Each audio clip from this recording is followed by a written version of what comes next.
అందరికీ నమస్కారం. ఈరోజు 5వ నెల పెన్షన్ పంపిణీ కార్యక్రమంలో పాల్గొన్న అధికారులు, తెలుగుదేశం నాయకులు, కార్యకర్తలు, బీజేపీ నాయకులు, కార్యకర్తలు, అదేవిధంగా జన సైనికులకి, ఒవ్వేరు గ్రామ ప్రజలకి అందరికీ నా నమస్కారాలు తెలుపుకుంటున్నాను. ఈ కార్యక్రమానికి మనకి ప్రత్యేక ముఖ్య అతిథిగా విచ్చేసిన ఎంపీ వేమిరెడ్డి ప్రభాకర్ రెడ్డి గారికి ధన్యవాదాలు తెలుపుకుంటున్నాను. మీకందరికీ తెలుసు, మన ప్రభుత్వం ప్రజల ప్రభుత్వం, మంచి ప్రభుత్వం అని చెప్పి 100 రోజులు అయిపోయిన తర్వాత మనమందరం ప్రతి గ్రామంలో 100 రోజుల్లో మన ప్రభుత్వంలో ఏమేం చేసామో, చంద్రబాబు నాయుడు గారు ఏం చేశారో, ఏ సంక్షేమం చేశారో, ఏ అభివృద్ధికి బాటలు వేస్తున్నారో మనమంతా చెప్పుకోవడం జరిగింది.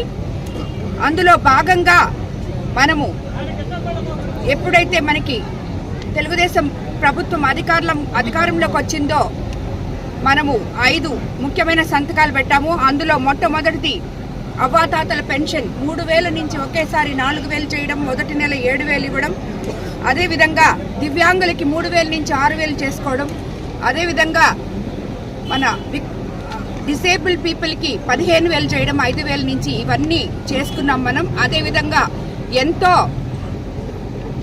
పవిత్రమైన 5 రూపాయలకి అన్నం దొరికే మన అన్నా క్యాంటీన్లు ఓపెన్ చేసుకుని ఎంతో మంది పేద ప్రజలు కడుపు నింపగలుగుతున్నారు. చంద్రబాబు నాయుడు గారు ఎవరైతే ఊర్లకు వచ్చి వాళ్ళకి ఆ టైంలో హోటల్స్కి పోలేక డబ్బులు ఖర్చు పెట్టుకోలేరో వాళ్ళందరూ ఈరోజు ఎంతో సంతృప్తితో ఉన్నారు. అదేవిధంగా మెగా డిఎస్సి మీద సంతకం చేయగలిగింది.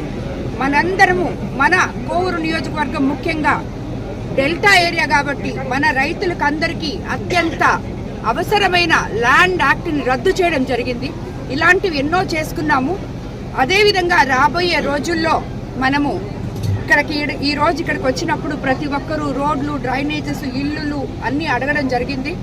అవన్నీ కూడా మనం రాబోయే రోజుల్లో చేసుకుంటాం. ఎందుకంటే గత ప్రభుత్వం మిగిల్చిన ఖాళీ ఖజానాతో మనము అడుగులు ముందుకేస్తున్నాం. ఈ 100 రోజుల్లో ఈ మాత్రం సంక్షేమం చేసుకోవడం చంద్రబాబు నాయుడు గారి విజన్ ఉన్న ముఖ్యమంత్రి కాబట్టి ఎలా ప్లాన్ చేయాలో, ఏం చేయాలో ఇవన్నీ కూడా చేసుకుంటూ వెళ్తున్నారు.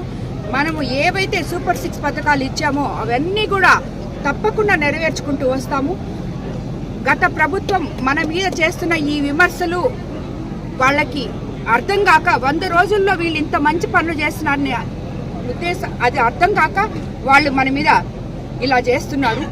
మచ్చికి నిన్న ఒక పేపర్లో వచ్చింది కోవూరు నియోజకవర్గం గురించి, ఇసుక తర్వాత వచ్చి కమిషన్లు మిగతా లేదని. అది గానే వేస్తే ఎక్కడెక్కడ ఎవరెవరు ఉన్నారు, ఎక్కడెక్కడ ఎవరెవరు తిన్నారు అవన్నీ బయటకు వస్తాయి.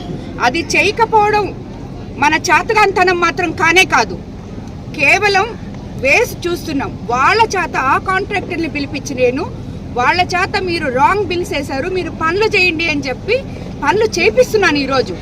అదేవిధంగా ప్రభాకర్ రెడ్డి గారి సహకారంతో విపిఆర్ ఫౌండేషన్ ద్వారా 30 ఏళ్ల నుంచి తవ్వని కాలువలు ఈరోజు నేను తవ్విస్తున్నాను. 30 ఏళ్ళు అయింది కాలువలతో. నువ్వు 6 సార్లు ఎమ్మెల్యేగా ఉన్నావు. ఒక్క గ్రావెల్కి ఎన్ని మిషన్లు పెట్టావయ్యా నువ్వు? ఒక్క మిషన్ ఒక కాలువకు పెట్టావా? పెట్టుండొచ్చు కదా. అదేవిధంగా లేఅవుట్లు వేసిన వాళ్ళు ఎవరైనా ఉంటే ఈరోజు వాళ్ళు వచ్చి బుచ్చి కమిషనర్ గారు కూడా ఇక్కడే ఉన్నారు. బుచ్చిలో వేసిన వాళ్ళు బుచ్చి మార్కెట్ బాగు చేయబోతున్నారు. బుచ్చి మున్సిపాలిటీకి షాపింగ్ కాంప్లెక్స్ కట్టి ఇవ్వబోతున్నారు. అదేవిధంగా కోవూరులో మార్కెట్ బాగు చేయబోతున్నారు. కోవూరులో లేఅవుట్ వేసిన వాళ్ళు సరేనా, ఎవరైనా ఏం చేస్తే మేము ఒకటే చెప్పాం, మీరు ఆ ఊరికి బాగు చేయండి, ఆ ఊరిని మంచి చేయండి, ఆ ప్రజలకు ఉపయోగపడేటట్టు చేయండి, ప్రజల్ని ఇబ్బంది పడనివ్వబాకండి అని చెప్పి. ఇంకా ఇన్ఛార్జీలు ఉన్నారంటే ఎందుకంటే ఈ పాత కొత్త లీడర్సు వాళ్ళకి కలయిక కుదరక కొంచెం ఇబ్బందులు పడుతుంటే మనలో మనమే కొట్టుకుంటే మన పనులు జరగవని చక్కబెట్టడానికి ప్రజలు లోపలికి వెళ్ళి వాళ్ళు తిరిగి చక్కబెడుతున్నారో చెప్తే నేను పెట్టిన ఏ ఇన్ఛార్జ్ కూడా ఒక్క రూపాయి తాకేవాళ్ళు కాదు, ఒక్క మనిషిని ఇబ్బంది పెట్టేవాళ్ళు కాదు, వాళ్ళు ఇన్ఛార్జీలు కూడా కాదు. జస్ట్ కేవలం ఆల్రెడీ మండల్ ఇన్ఛార్జీలు ఉన్నారు, ఇక్కడే ఉన్నారు, మన మండల్ ఇన్ఛార్జీలు అందరూ ఉన్నారు. వాళ్ళతో మాట్లాడే అన్నీ చేస్తున్నాం. ప్రజలు ఎక్కడా ఇబ్బంది పడకూడదు అని ఒకే ఒక కారణంతో కోవూరు నియోజకవర్గంలో ఒక ఎమ్మెల్యేగా నేను పనిచేస్తున్నాను. నేను ముందు చెప్పినట్టే సేవ చేయడానికే రాజకీయాల్లోకి వచ్చాను, అదే చేస్తాను, ప్రజల కోసమే చేస్తాను. కాబట్టి ఈ ఒక పార్టీ వాళ్ళ ఒక పాంప్లెట్ని అడ్డం పెట్టుకొని ఇష్టం వచ్చినట్టు పిచ్చి రాతలు రాస్తే ఆ ఎమ్మెల్యేని ఆల్రెడీ తరివేశారు మనుషులు. ఎప్పుడు రానంత మెజారిటీ ఇచ్చి 55,000 మెజారిటీతో నన్ను గెలిపించారు. నువ్వు సమర్థుడు అయి ఉంటే నిన్ను గెలిపించుకొని ఉండేవాళ్ళు. కాబట్టి ఇలాంటివన్నీ చెత్తరాతలన్నీ రాయిపించొద్దని చెప్పి నేను దాన్ని యాక్సెప్ట్ చేయొద్దని చెప్పి మీరు రాసిన కోవూరు నియోజకవర్గ ప్రజలకి వాళ్ళ ఎమ్మెల్యే ఏంటో వాళ్ళకి అద్దం పట్టినట్టు తెలుసు.